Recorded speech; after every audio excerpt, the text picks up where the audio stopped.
You ever been stopped for marijuana before? I don't know. Have you ever stopped someone for marijuana before? Yeah, we have. All the time. Yeah. Welcome to U.S. Corrupt Cops, where we expose the abuse of power in law enforcement.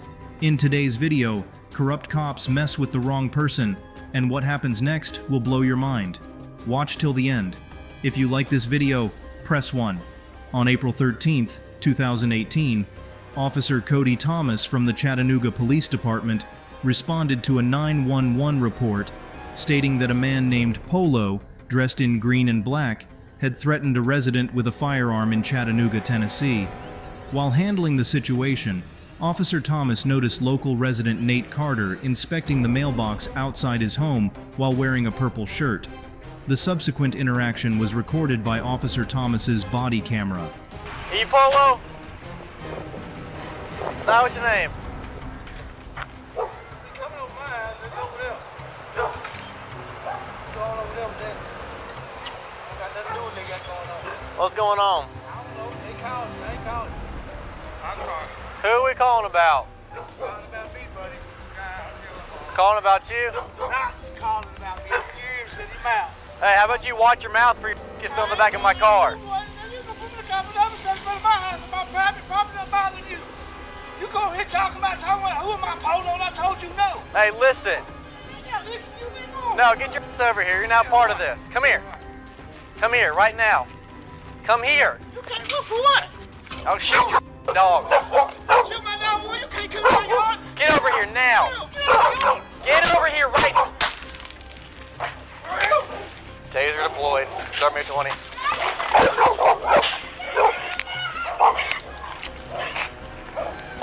After Officer Thomas tries to detain Mr. Carter using verbal commands, Mr. Carter refuses to obey and starts walking back toward his residence. In response, Officer Thomas deploys a taser to his back. The Chattanooga Police Department's use of force policy consistently mandates that officers employ only the minimum level of force reasonably necessary to accomplish specific lawful objectives. These objectives include performing legitimate public safety duties, safeguarding individuals and property, overcoming physical resistance, executing arrests, maintaining control over an arrested individual, preserving peace, preventing the occurrence of offenses, and avoiding serious physical harm or death. When outlining the extent of force that officers are permitted to use against citizens, the policy clearly states, "Under no circumstances shall the force used be greater than necessary to achieve lawful objectives," and "Officers must always use the minimum amount of force necessary to accomplish these objectives." Additionally, the policy clarifies that, whenever possible, police officers shall employ a progression of force, commonly referred to as the use of force continuum. This continuum is founded on the principle of escalating the officer's level of control in response to the suspect's or violator's degree of resistance. Should a suspect or violator heighten their level of resistance or pose an increased threat to the officer is authorized to escalate their level of control accordingly. When assessing the appropriate level of force for a specific situation, the policy advises officers to evaluate factors such as the severity of the offense, the conduct of the individual against whom force may be applied, their physical stature and fitness, the practicality or availability of other options, the location, and the presence of additional officers. Additionally, the policy features a chart that outlines the suitable type of force for different degrees of resistance. In this case, Mr. Carter's behavior would likely be classified as passive resistance, which the policy describes as physical actions that do not try to thwart officers' attempts to gain control, but do not comply with an officer's directives or actions. The chart specifies that the appropriate officer response to passive resistance is soft, empty-hand control, defined by the policy as using force without any tools or weapons, including empty-hand escort controls, pressure points, and calming techniques that have a minimal likelihood of causing injury. Deploying a taser, also referred to as a conducted electrical weapon or CW, is prohibited unless the individual is exhibiting defensive resistance, which the policy defines as physical actions aimed at stopping officers' control efforts, which are not inherently threatening. Furthermore, the policy expressly restricts the use of CWs to instances where verbal commands have failed to secure the individual's compliance, the person has shown defensive resistance, and there was probable cause against the individual before they resisted or fled from the officer. It is important to highlight that the publicly available version of the use of force policy was not released until June 2020, approximately 2 years after this incident took place. However, assuming a similar policy was active during the time of this event, it is highly probable that Officer Thomas's decision to deploy a taser on Mr. Carter violated the Chattanooga PD's use of force guidelines, as Officer Thomas lacked probable cause to detain Mr. Carter when he approached him, and Mr. Carter did not seem to engage in defensive resistance. Hey, show me your hands! Clear the air, start me some cars. Suspect just went back in the house. Get your out here, show me your hands! Get your out here now! Get your over here now, or I'm gonna shoot your now! Get your over here now! Put your hands up! Where me with your hands up! Get your over here now! Shoot me here! Suspect just went back in the house. Hold on, I'm moving my car in front of the house. I'm moving my car in front of the house. Have you gonna go to the back of the house? We got 2 units up front. Suspect has gone back in and out of the house. Taser has been deployed. We're still working on getting him inside, outside. Come out! Get your over here now! Get your over here now! He went back in. Hey, sweetie, come here. Come here, it's okay. Y'all come here. Hey, y'all come here. Everything's okay. You stay right there. Hey, you come over there. You go over there. Come here. Come here now. Come here now. Get away from the door. I'm taking my mail off! Man, you just let me on the ground floor! This is necessary! Man, for real! Are you serious? I checked my mail! For real! Y'all got my kids on here? Why y'all doing that? Did I check my mail? And talk with somebody else! I'm tight! I got the handcuffs too tight! Who cares? Get in the car. Who cares? Get in the car. Man, for real! For real, get in the car. Oh, I popped my cherry. Taser. He did. He got popped and then rode it for a minute. And then he slammed the door and the bars popped off. So I don't know if it actually hit him or not. Huh? Medical for him? He got barbs in his back. His info and why I'm here. This guy. Yeah. I'll go talk to him. I need to calm down. Alright. You called, correct? Yeah. Was this about him, correct? No. It was another guy, but he ran through. He had the Glock. He was standing by that telephone pole, and he was talking about shooting up. Me and her was in there playing cards. He was talking about shooting up in her. Because when I walked up, you said, yes, that's him. No, I did. Yes, you did, because I walked up and I said, who are you here about? And he said, yeah, that's why I'm here. And so when I started confronting him about going in the house, that's when all this erupted. Because when you started going toward him to the steps, I was hollering, that's not him. Yeah, just grab his info, thank you. I pulled up here, and he was standing out in the middle of the road. I was like, well, I'm guessing this guy could be it. What was I didn't even hear what the initial call was. Somebody said they had a gun, they were threatening to shoot this guy. I said, hey, are you Polo? And he's like, I don't know what you're talking about, leave me alone. Like, he's calling you, shoot. He's like going like this, like, shoot. And I was like, well, I'm trying to figure out why I'm here. And he's like, he called you, not me. Now go deal with him. So I'm like, what is your name?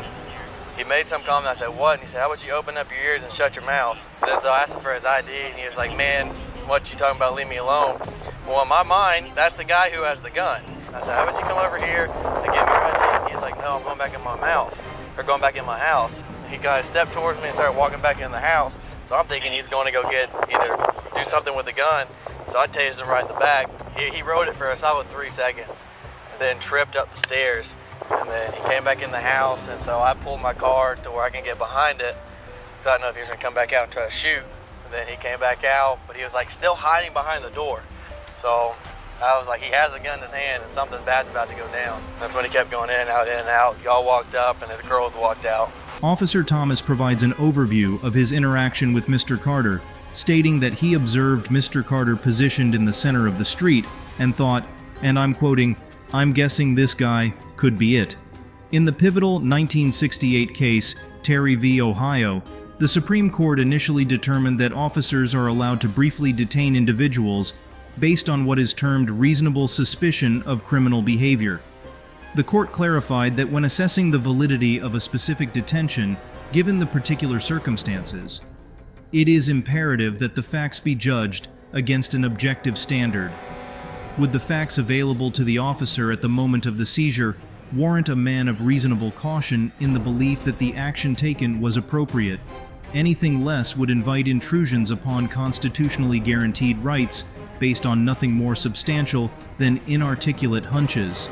Consequently, this court has consistently declined to impose a sanction. The court also remarked that simple good faith on the part of the arresting officer is not enough. If subjective good faith alone were the test, the protections of the Fourth Amendment would evaporate, and the people would be secure in their persons, houses, papers, and effects only in the discretion of the police. The Supreme Court further defined reasonable suspicion in the 1981 case U.S. v. Cortez, stating that the essence of all that has been written is that the totality of the circumstances, the whole picture, must be taken into account.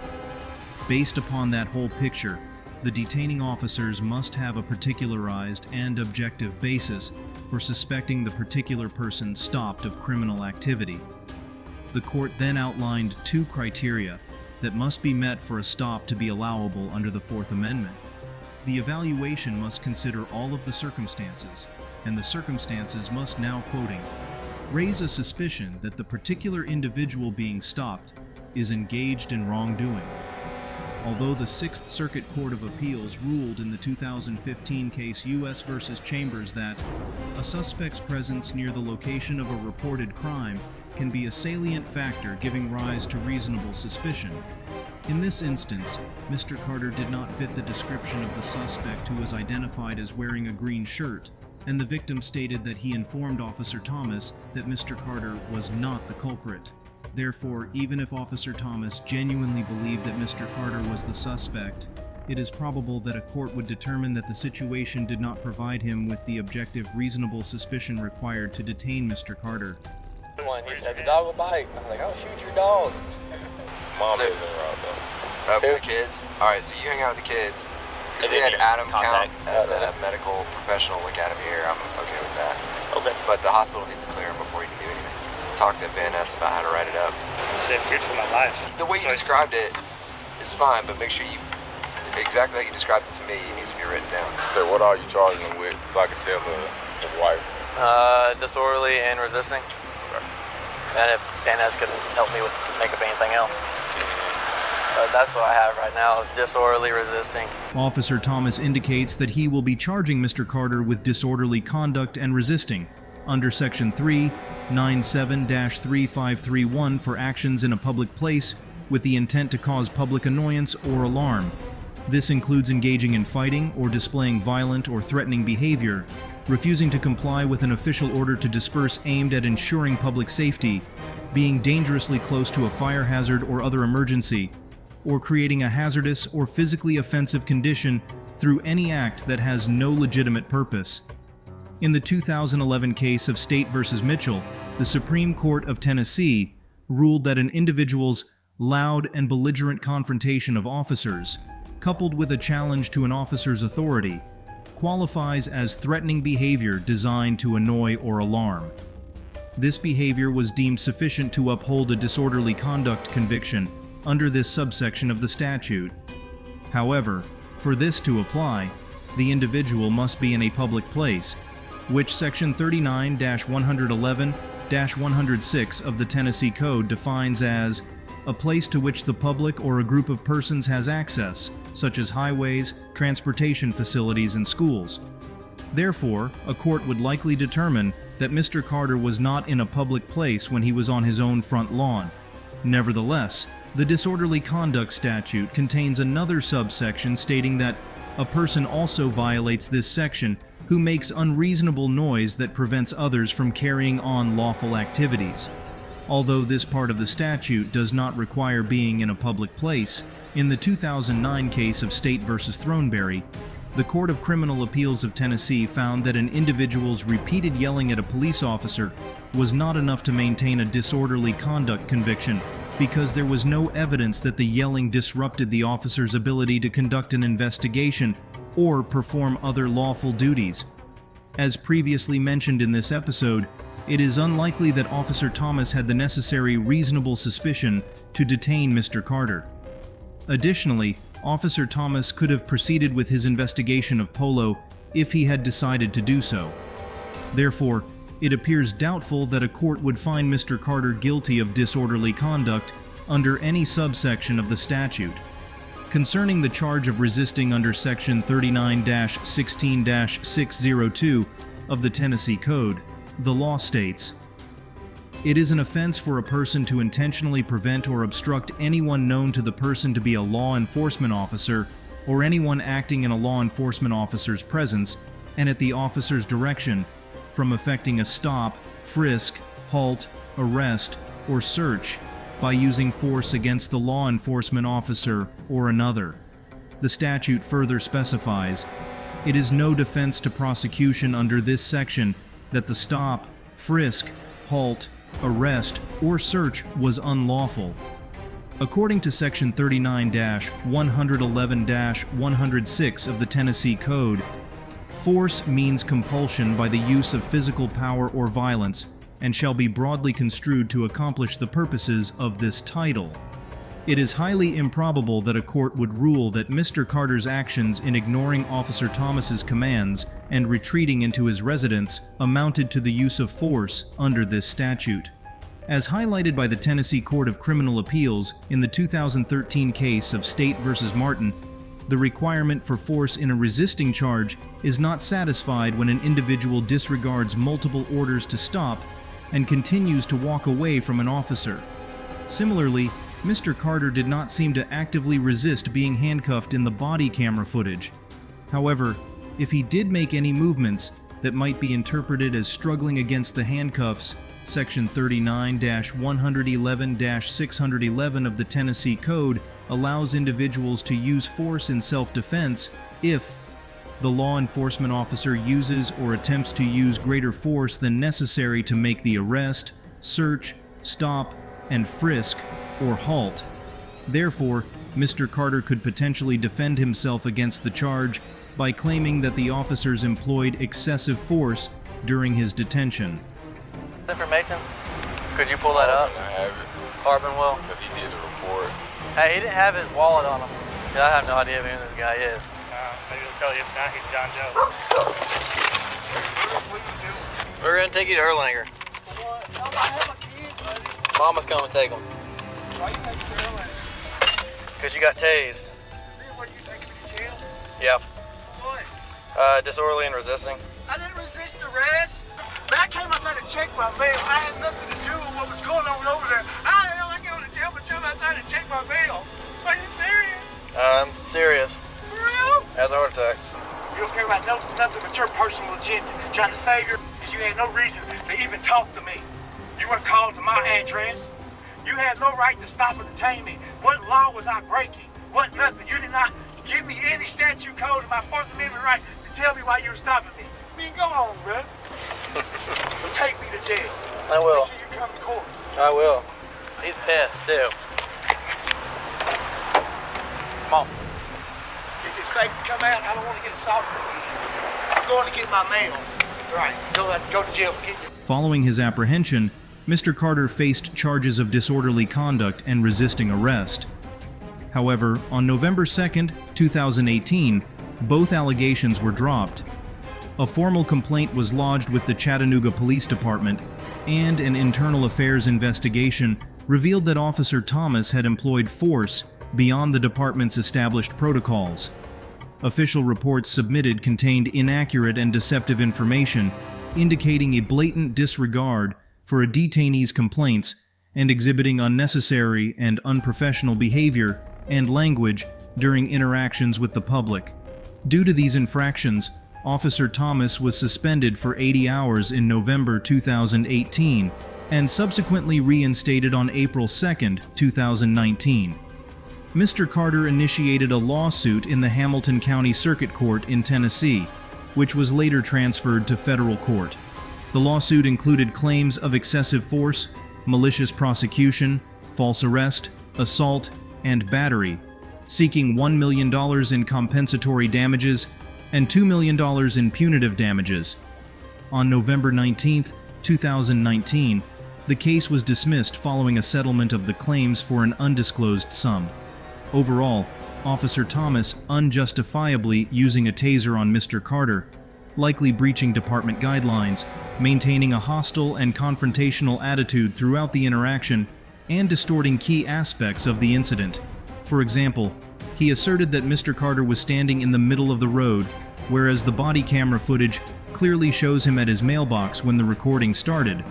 Although Officer Thomas asserted that he believed Mr. Carter was the individual mentioned in the 911 call, this claim seems questionable, especially since Mr. Carter was dressed in a purple shirt instead of a green one. Additionally, both Mr. Carter and the victim informed Officer Thomas that Mr. Carter was not the offender. It appears more probable that Officer Thomas perceived disrespect from Mr. Carter, as indicated when he told Mr. Carter, and I'm quoting, "You're now part of this," following remarks that Officer Thomas did not appear to welcome. The extremely erratic behavior displayed by Officer Thomas during this incident showed a tendency towards both aggression and deceit, leading me to seriously doubt whether an 80-hour suspension adequately addresses these fundamental problems. While Mr. Carter was somewhat verbally confrontational with Officer Thomas and did not follow some of his instructions, he did not seem to break any Tennessee laws during the encounter and took proper legal steps by filing a lawsuit afterward. As discussed in this episode, Mr. Carter likely did not engage in any criminal activity during the interaction, even when he did not comply with Officer Thomas's orders and entered his home. However, it is crucial for viewers to understand that not following officer directives in such situations might be viewed as resisting or obstructing, especially in states that do not acknowledge the right of citizens to resist unlawful commands and do not mandate the use of force to uphold a resisting conviction. Next, on March 8, 2017, Jack Levine, a resident of Toms River, was on his way to work when he was pulled over by New Jersey State Trooper Joseph Drew in Southampton, Burlington County, New Jersey, for following too closely. Trooper Drew was accompanied by State Trooper Ander Whitmore and began searching Mr. Levine's vehicle after supposedly sensing the smell of marijuana coming from the car. Good? Alright, because the dude that I removed, the driver, I moved him, I put him in the back of my vehicle. My vehicle reeks.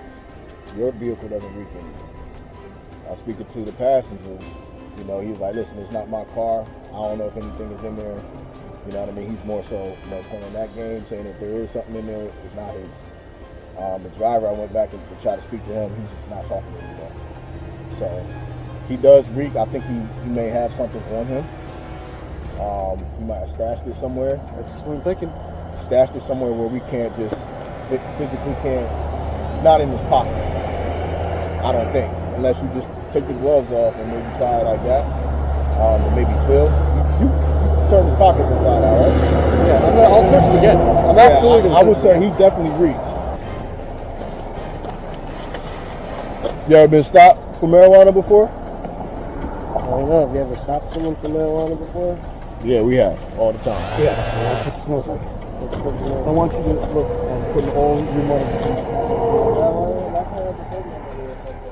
want your pockets to look here. Everything's going in my house.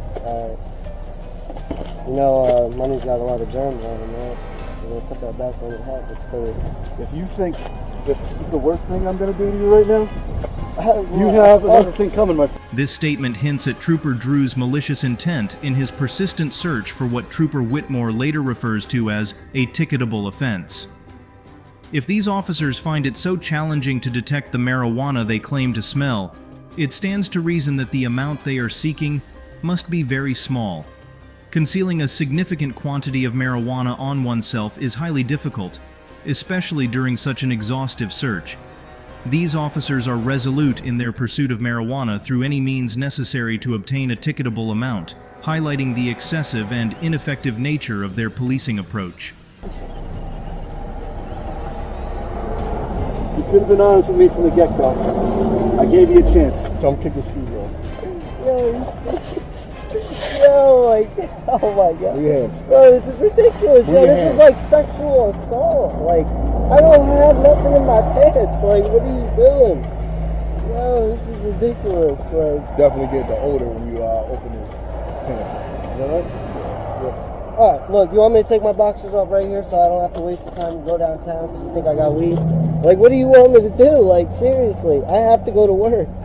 You want me to take my clothes off? I'll be more than happy to, officers. Like, Let me explain something to you. All right, it's not like TV. All right, so if you think you're going to go to the county jail for it, it's not like that. All right, it's a disorderly person's offense. I know how life works. I am not stupid. Like, All right, what I we're shouldn't saying even be is talking to you. I'm not even going to say anything anymore. you don't have to. You don't have to at all. Am I free to go? Not at this point, no. Am I under arrest? Yes, you are. For what? You're under arrest for the what? odor of marijuana. The scent of marijuana has historically been a key indicator for probable cause, frequently utilized to conduct searches on vehicles pulled over for standard traffic infractions. Numerous courts have determined that even in states where recreational marijuana use is legal, the presence of its odor in a vehicle can still serve as probable cause, allowing for a warrantless vehicle search under the automobile exception principle. To gain a deeper understanding of the automobile exception, refer to the video linked in the information card above. In the 2018 Nebraska Supreme Court case of Nebraska v. Seconder, the court acknowledged that there might be legitimate reasons for detecting marijuana odor in a vehicle, such as lawful recreational use. However, the idea of probable cause is based on likelihoods and does not demand that officers eliminate all innocent reasons for suspicious evidence. Although someone might have legally used marijuana, it remains illegal to drive while impaired by marijuana or to possess large amounts without proper authorization. This gives officers the right to investigate the odor to assess its legal implications. That said, you cannot be arrested solely for smelling like marijuana. In fact, the Maryland Court of Appeals recently ruled that the odor of marijuana does not warrant searching an individual, especially since the state has decriminalized the possession of small quantities. Marijuana laws and legal procedures are continually evolving and differ significantly across states, but one thing remains clear. You cannot be arrested just for having the smell of marijuana on you, regardless of the state you are in. So now you could get arrested for somebody smelling something. That's what this is about. Yes. And what kind of law is that? It's a New Jersey law. What is the law then? It's a New Jersey law. What is the New Jersey law? New Jersey law states. You can arrest somebody. If I was arrested, you'd be bringing me down right now. I know how this we might works. take you back to the station to do a strip search. We might do that. If that's you guys trying to scare me into telling on myself for something I didn't even do wrong, then that's not going to work. Because you're going to bring me down, you're going to strip search me, whatever you want, put your little glove on, try to cavity check, do this, do that, strip search me, things like that. It's been done before. No, I know how you guys try. I know. Who's you guys? What does that mean? Come on, like, I don't have weed. Did you get in the boxes? Huh? Did you get in the boxes? Not. Can I come on, don't. I'll show you. I'll show you. You want to strip down right in front of the traffic here? I don't want you guys doing me like the TSA and sexually assaulting me. Like, come on. Stop him for. Huh?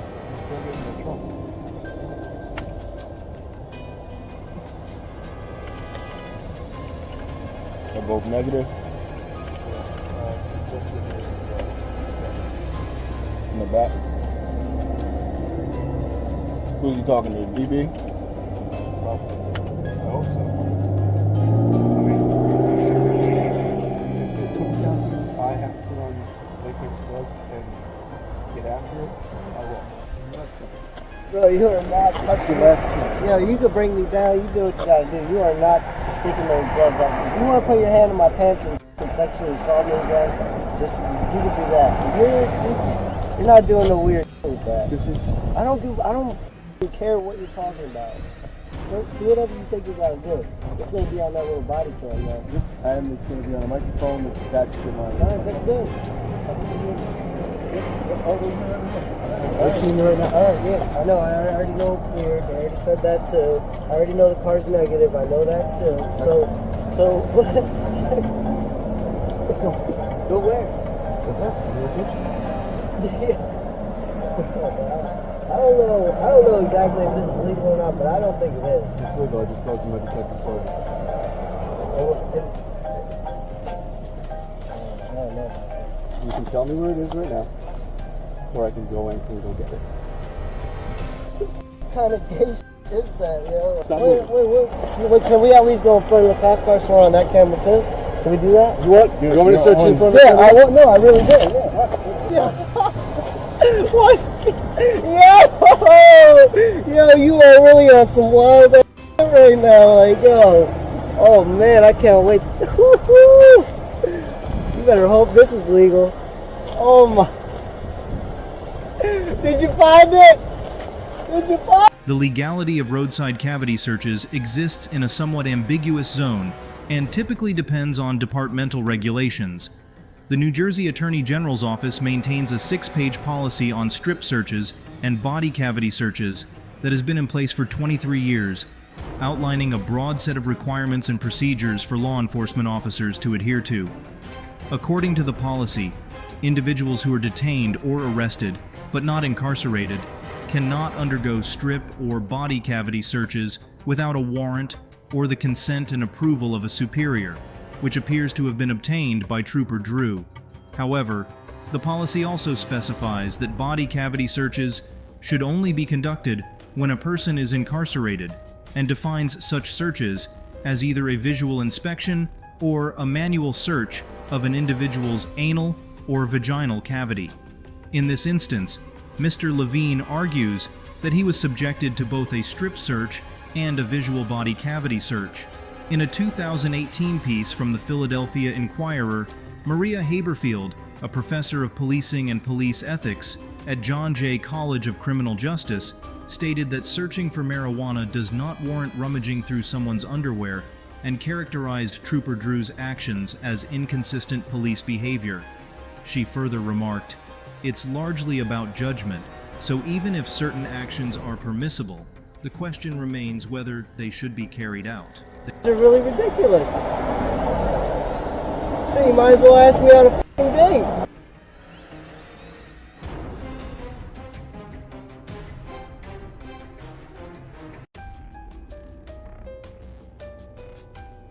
Yo, don't go back. Yo. Listen to me. Stop moving. What? Stop moving. How many times are you going to check? I know you're going to question me. You're getting frustrated because you're moving. Stop moving. I'm not moving. The less you move, the quicker this is take.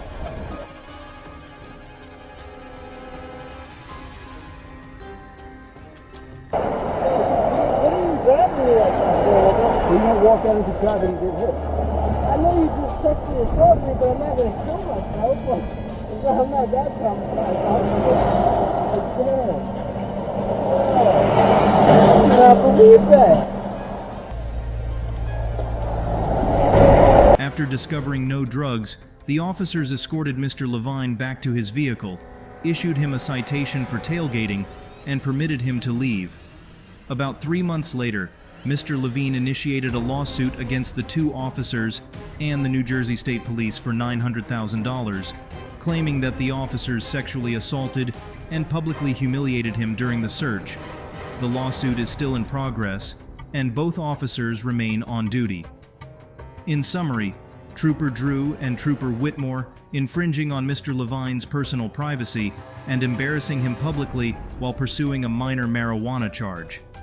Police officers have a fundamental responsibility to balance law enforcement with respecting civilians' freedoms, and the behavior of these troopers resembles that of an authoritarian regime. These officers showed no regard for Mr. Levine's privacy, prioritizing their persistent pursuit of a trivial offense over their duty to protect and serve the community. such unprofessional behavior abandons basic human principles in the name of safety, civility, and control. If not addressed, incidents like this can pave the way for an Orwellian society, creating a distorted version of freedom that heavily favors those in power. I earnestly hope that these officers are held accountable for their actions in the ongoing lawsuit.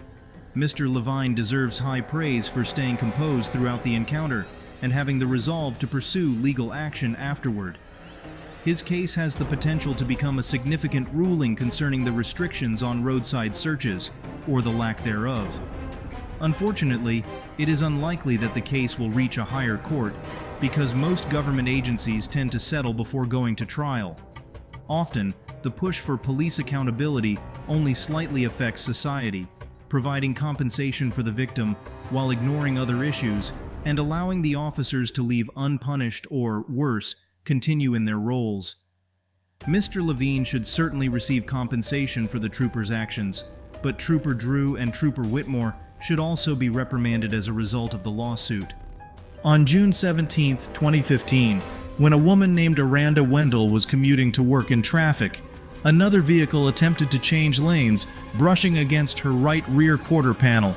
Deeming it a minor incident, Miss Wendell chose not to stop and continued driving. Upon reaching her office, she was surprised to find an officer from the Start Police Department approaching her, questioning her about the collision. Chris, you know why I'm here, okay? Right? For this crash? I guess. Okay. I gotta read you something.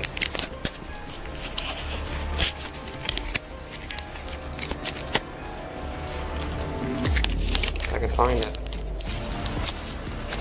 Okay.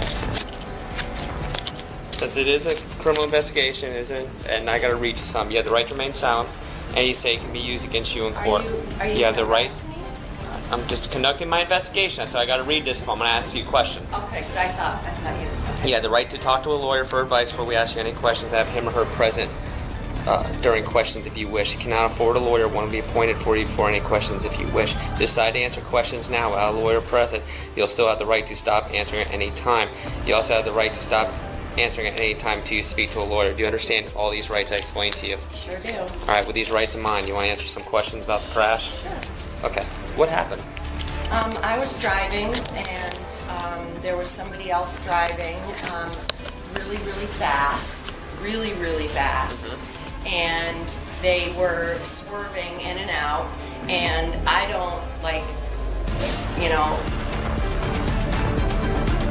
instead of moving aside like I should have, I just stayed in my lane, and then they went to swish over to another lane and somehow hit the back of me. And there was another car coming, and they didn't realize it was there, and I had nothing to do with it. I was just driving to work. Well, you do have something to do with when you got hit. But I had nothing to do with the accident.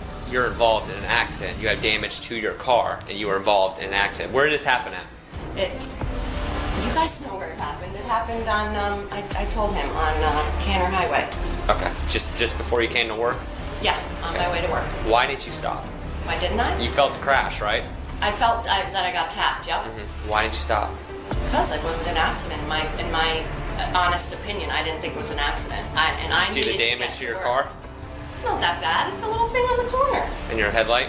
Yeah. And your taillight? Yeah. All right. Do you know under state law you have to stop I did not at know a crash? That, sir. I did not know that. And you know it's a criminal offense. And I did not consider that to be a crash. Oh, it's a crash. Okay, but I did not know that, which is why I didn't stop. It wasn't like I had anything to do with it. So your main reason is you were late to work? No, I'm never late to work. I was on time. Oh, you had to come to work. That's why you didn't stop, and you didn't think you were involved in a crash? Officer Feld stopped Miss Wendell after she allegedly fled the scene of an accident. Although Miss Wendell was read her Miranda rights, indicating a criminal investigation, she explained that she didn't think the incident required stopping. Officer Heitfeld insisted that she should have stopped, regardless of her perception of the accident. According to Florida law, drivers involved in an accident must stop at the scene or as close as possible without obstructing traffic, and they must report any property damage, injury, or death. Given this legal requirement, Miss Wendell should have stopped, but she claimed she wasn't aware of it. Do you understand I can take you to jail right now for hit and run? Do you understand that? That would be really weird. But do you understand that? I guess if you're telling me that, sure. Okay, because you did not stop. She spun out. Obviously, it's her fault. We know that. But by law, you have to stop and render your aid and all that. I did not know that. Now I know. Well, most people involved in a crash usually stop. I didn't consider it being involved, honey. I'm sorry. Don't call me honey, please. Well, All right. don't call me, then don't talk to me. How's that? All right, turn around. No. Put your hand behind your back. I'm not playing games. I am not playing games. You're gonna get tased. Stop resisting. Off of me. What the hell? You're gonna get tased. You're under arrest. You're under arrest. Why? Stop me. I mean. Take her down. Now you got battery on the wheel. You're gonna get tased. Turn around before you get tased. Man, turn around. Fine. You're gonna get tased. Turn around. You're under arrest. You're resisting. Turn around. Get on the ground. Turn around. Put your hands behind your back. Put your hands behind your back. Behind your back. Hands behind your back. Turn around. Turn around.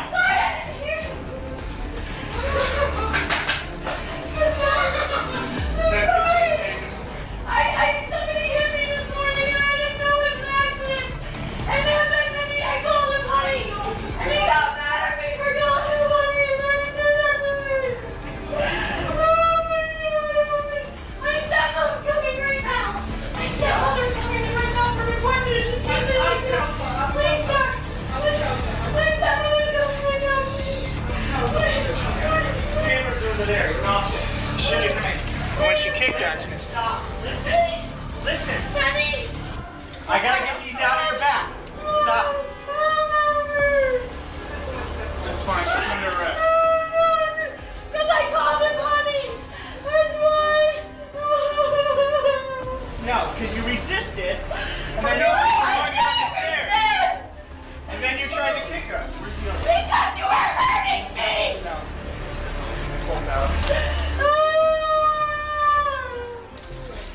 Officer Heidfeld escalated a situation with Miss Wendell, who had left the scene of a car accident, which is illegal in Florida. Initially, he seemed angry, and his frustration grew when Miss Wendell called him honey. Instead of staying calm, he warned her about jail and then abruptly tried to arrest her. This caused a struggle where Officer Heidfeld threw her to the ground and used a taser multiple times. Even though Miss Wendell violated the law, Officer Heidfeld's response was overly aggressive and unnecessary, pointing to a need for better conflict resolution and de-escalation skills.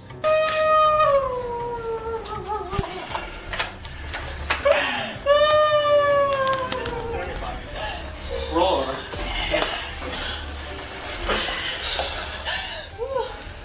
I got it. Got it? Go down the Yeah. Listen. So now you're going for resisting without violence and resisting with violence for kicking us. Well, you were throwing me out. You get to be violent with me? Listen, when I tell you you're under arrest, then you pull away from us and want to go out the door and then that's resisting. Well, because there was no reason. Yes, there is. Just be quiet. Don't say anything. Come on. Don't say anything at all. Okay? Quiet. Tell him. This one You're goes. so mean. You call it protecting and serving? You're so mean. Look at me. I'm just a girl. Why would you treat me like that? Why would you try and kick us? Because I was playing your mom.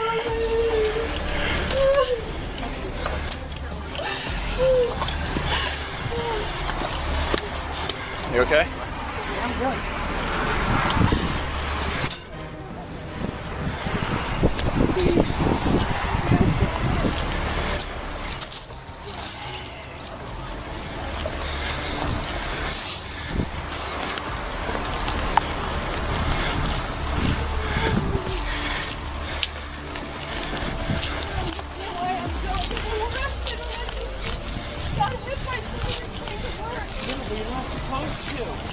That's okay. to fight us and pull away from But us. you only arrested me because you didn't like me saying, honey. Yes, you did. No, that's not offense. State Exactly offense. what it is. No, it's not. That's what you did. No. That's exactly what you did. All right. You didn't like that I...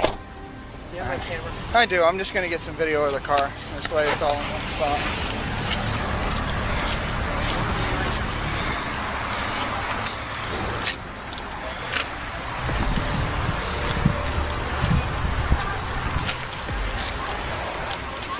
Miss Wendell sued the Stewart Police Department, claiming that officers used excessive force when arresting her.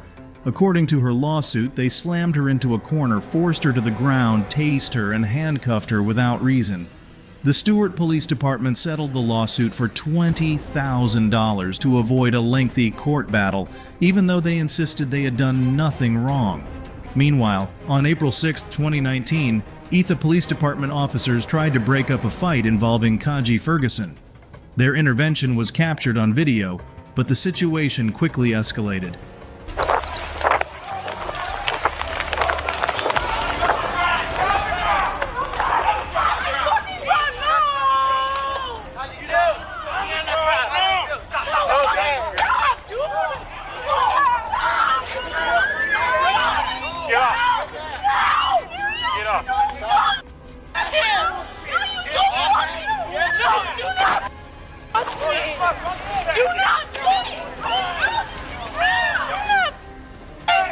Get on the ground. Get on the ground.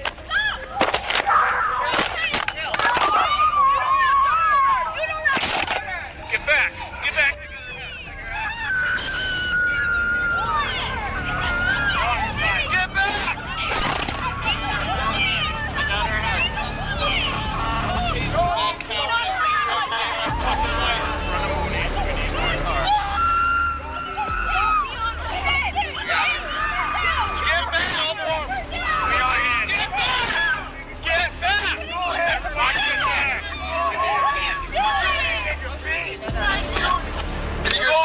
Get back! Get back! Get back! Get back!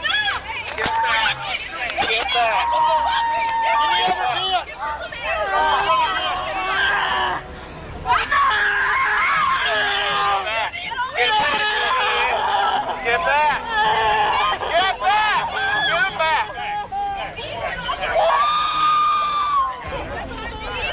Step back!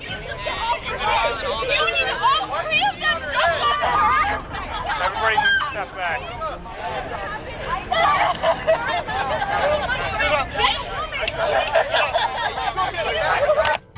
During a police operation, officers grabbed Mr. Ferguson aggressively, which caused one officer to stumble and fall.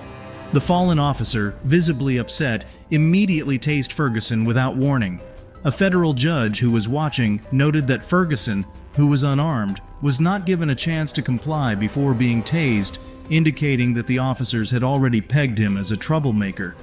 In the same incident, Miss Rose DeGros, a friend of Ferguson, tried to push an officer off him, leading to the officer pinning her to the ground and handcuffing her.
First Seneca Street.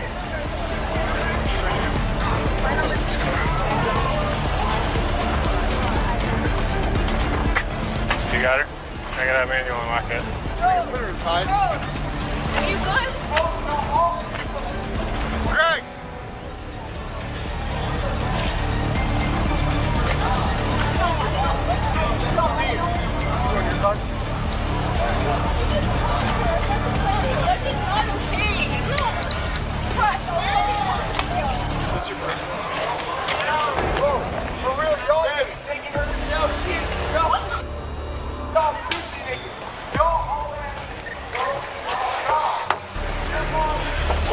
I watched a white man throw a punch, but I don't see him in cuffs. What the f*** they have on me?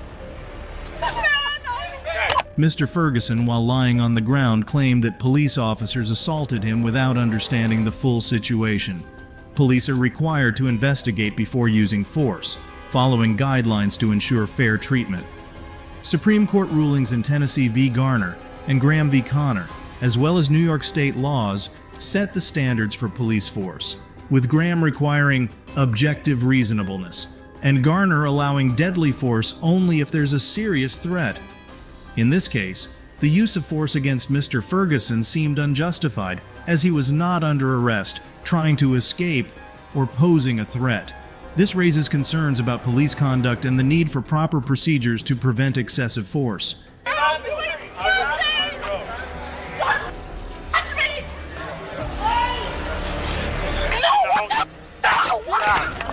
In the car. What the f*** are you doing?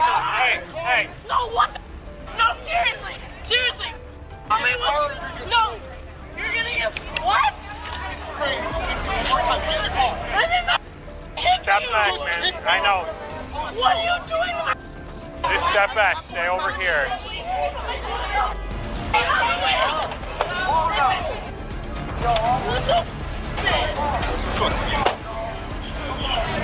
Come on, y'all arrested. Bro, out of the street. Y'all arrested. Bro, what? What? Y'all put your hands You up. too. Get back up there. No, get back up there more. All right, I don't know what you want me to do. Yeah, get back there. That's what I'm telling you to do. I'll stand. I'm just saying I'm doing nothing. Yeah, I'm trying. Still stand. I have enough problems. Yo, you just got let go. Hey, I got these men across the street. I'm sorry. Thank you. Yo, just don't beat your hands up. Go ahead. Right, y'all know what's right. I know y'all know what's right. Where did you go? I'll explain to you. Take it back to the car. The car's still inside. Come on. He's under arrest? Yes. Okay, who else? There's a guy too. He might be with hers. I know this kid's cool. The girl got arrested? Yes, correct. Yes.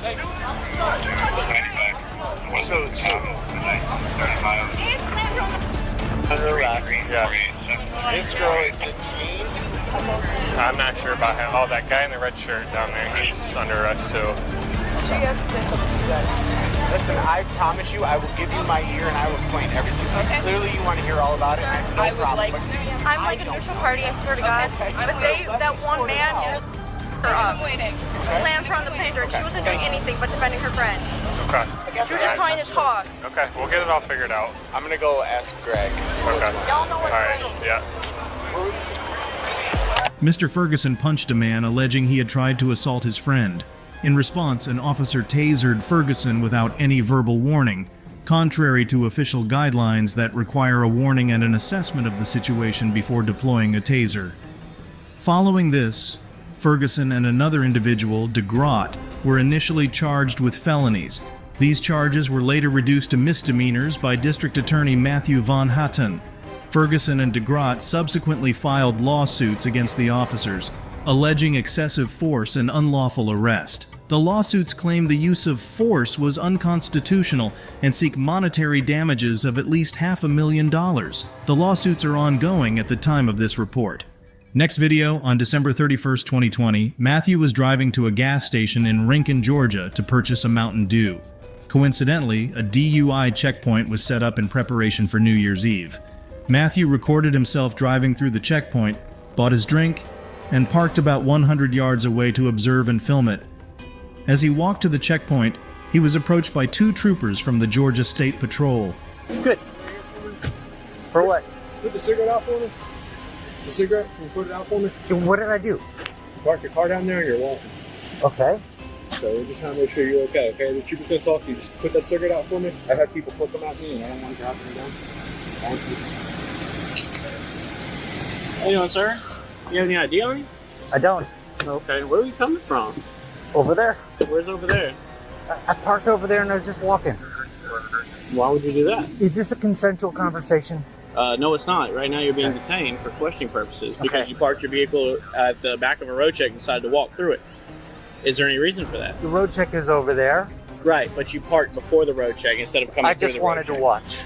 You just wanted to watch? I just wanted to watch. Okay. That's all.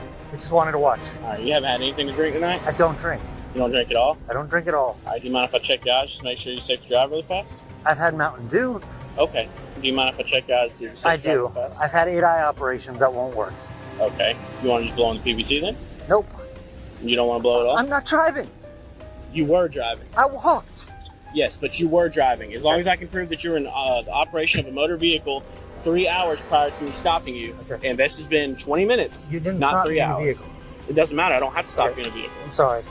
I'll just exercise my 6th Amendment right. You mean 5th Amendment right? 6th. You mean 5th Amendment right? 6th. That's fine. Do you have a license on you? I don't.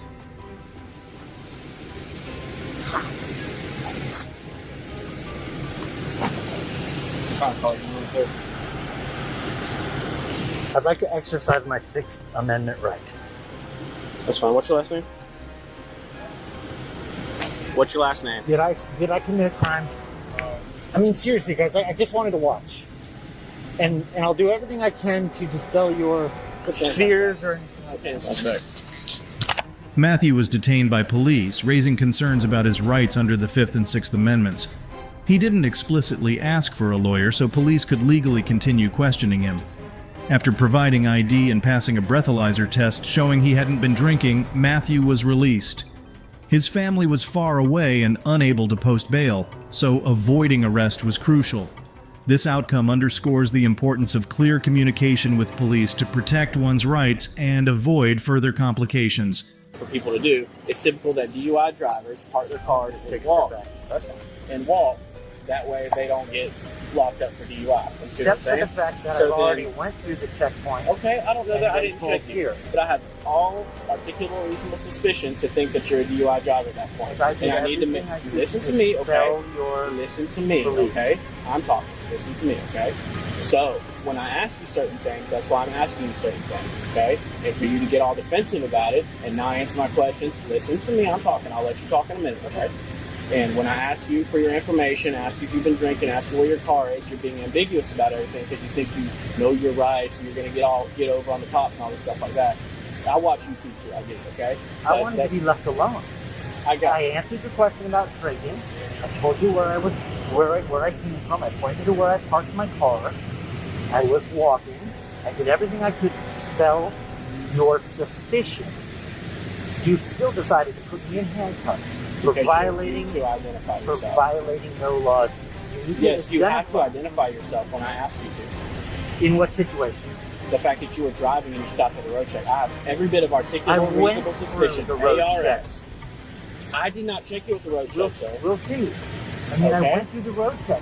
What I I'm was telling polite. you is I have all You said you articulable, were going to reasonable let me suspicion. speak too, right? I did. And now I'm answering what you said. But we're not going to get anywhere, okay? Because you have your thoughts, I have my thoughts, you don't agree with my thoughts, okay? So have a good night, okay? I just wanted to tell you one thing. The difference between the 5th Amendment and the 6th Amendment, the 5th Amendment is your right to remain silent so that you don't incriminate yourself. I did nothing wrong. I'm not afraid of incriminating myself. But the 6th, part of the 6th, is your right not to answer questions without having an attorney present. When you go to court, they could use the fact that you pled the 5th against you. They could bring it up and say, hey, he decided to plead the 5th, and it makes you look bad. If you plead the 6th, because you're asking for counsel before you ask questions, it can't be used against you. Okay, well, you have to invoke that you want counsel present. You can't I just say I'm said invoking my 6th. I You have to say wanted- I want my attorney present. That's case law. You don't have to say. That's case law. No, you just have to say I'm invoking my. I want to exercise my Sixth Amendment right. That's all you have to say. That's Supreme Court law. Okay. Listen, I just wanted to watch. Am I good to just stand out here and watch? Yes, sir. That's all I want to do. Watch and walk around.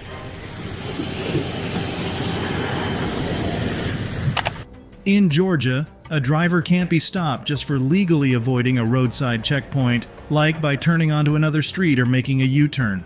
However, if a driver does something unusual or erratic near a checkpoint, it can give police reasonable suspicion to make a stop. Police can't rely on intuition. They need a clear reason to justify a stop, as established in the case Jorgensen v. State. Matthew parked before a checkpoint and walked through it, then was stopped by troopers. Though his actions were legal, they might be viewed as unusual or evasive. Matthew filed a complaint against the troopers, arguing that his stop was unjustified. The court will determine if the stop was based on reasonable suspicion or just a hunch. This case illustrates the delicate balance between public safety and individual rights in the context of DUI checkpoints, raising questions about when police have valid reasons to make a stop. Next video, on July 31st, 2021, was hanging out with some friends in East Chicago, Indiana. The neighborhood was in the midst of a block party, and the East Chicago Police Department was called to the scene to look into a noise complaint. In the video, you can hear loud music playing down the street. Josh started recording as another man was being questioned in the street about speeding and whether the officer instructed the men to finish their drinks before dispatching a unit to arrest anyone drinking in public. Chilling, bro. Ain't nobody doing shit. We chilling, bro. Like honest to God, bro, we chilling. To the point, last week it's supposed to be my neighborhood day. Copeland took that. We don't care about that. We chilling. I bet you it's gonna be a Carey Street day. That's Bud BK. I forget about it. You got another one? That's the Bud BK for his van. I don't know what the fuck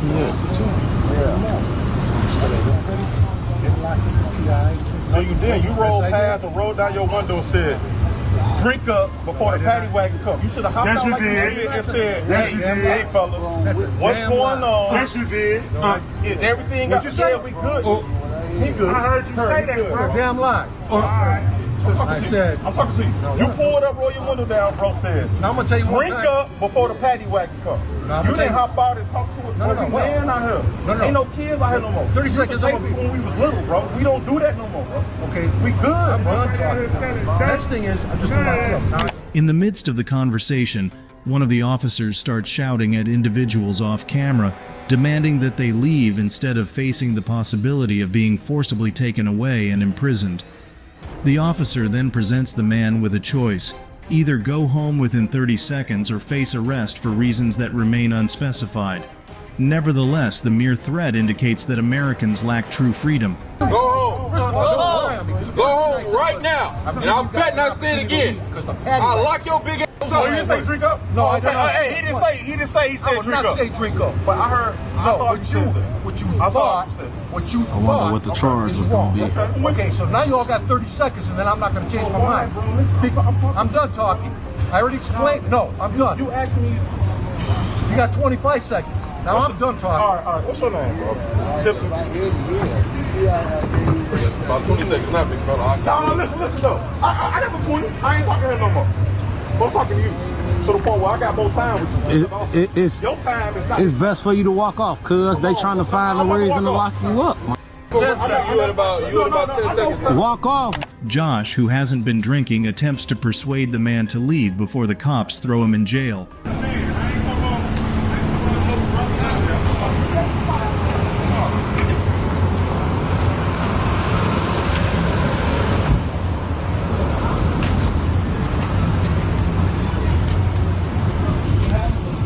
Huh? Really? No, I was out here drinking, so they pulled up talking this shit.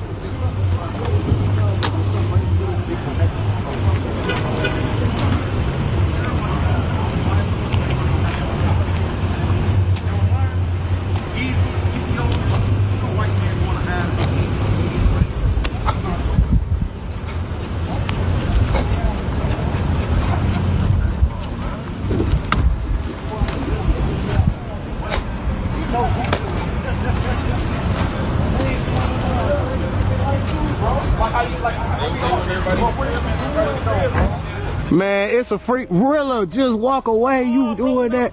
It's a free. You ain't gotta go in the house. You ain't broke no law. You ain't gotta go in the house, bro. That's all you know. If you put your cup down, bro, you ain't gotta go in the house. Period. Bro, they arguing with them ain't going nowhere. If they take you to jail, that's kidnapping, bro. Listen, if you don't break no law, they can't touch you, bro. I'm not arguing. That's why I got this camera rolling. Listen, I'm not arguing. Don't break no law. Put your cup away. We having conversation. Look, we talking this man, bro. Like, I'm not arguing. Just go in. The crowd starts to break up as the officers decide it's time, and on his way home, Josh overhears one of the officers telling another that they're being recorded.